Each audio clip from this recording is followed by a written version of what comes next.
Le docteur Robert Nelson a livré ce court appel au peuple du Canada après la publication de la Déclaration d'indépendance de la République du Bas-Canada, février 1838. Peuple du Canada,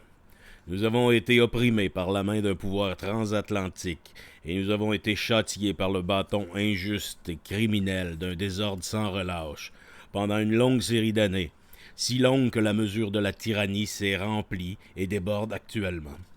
Nous avons tenté sans cesse, mais en vain, de brider un mauvais gouvernement, de rescinder de mauvaises lois, d'en créer de telles qu'elles puissent faire sortir nos institutions de la fange de l'ancien vasselage et les élever au niveau de celles qui caractérisent les gouvernements du 19e siècle. Nous sommes maintenant contraints, par la violence de la tyrannie, et contrairement à nos sentiments, d'en appeler à la force des armes pour nous enquérir et nous assurer les droits qui sont dus à un peuple méritant et juste. Nous ne poserons point ces armes, jusqu'à ce que nous ayons assuré à notre patrie les bienfaits d'un gouvernement patriotique et sympathisant. Nous tendons la main, avec fraternité et compatriotisme, à toute personne qui nous aideront dans nos patriotiques efforts.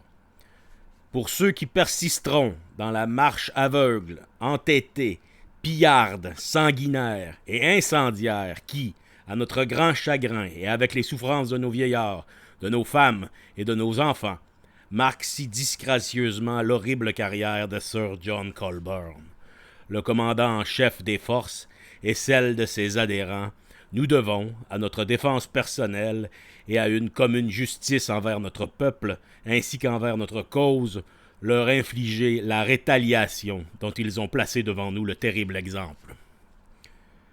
Mais comme il existe actuellement beaucoup de personnes qui se repentent de leur conduite et du vandalisme de leurs associés, actes qui nous ont forcés à lever l'étendard de la guerre, et comme notre sens d'humanité, de justice et d'honneur est jeté dans un moule différent de celui de nos oppresseurs, nous pouvons réconcilier à nos principes ou à la moralité de nos actions tout autre que ceux qui, dans le gouvernement anglais du Canada, ne peuvent distinguer l'âge dans lequel nous vivons pour exercer leur sauvage passion. Nous promettons, en conséquence, d'offrir sécurité et protection dans leur personne et leur propriété à tous ceux qui mettront bas les armes et cesseront de nous opprimer, promesse que notre caractère et les habitudes morales et paisibles bien connues de notre peuple garantissent suffisamment.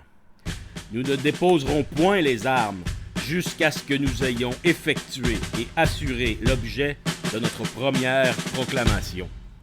Par ordre du gouvernement provisoire de l'État du Bas-Canada, Robert Nelson, commandant en chef.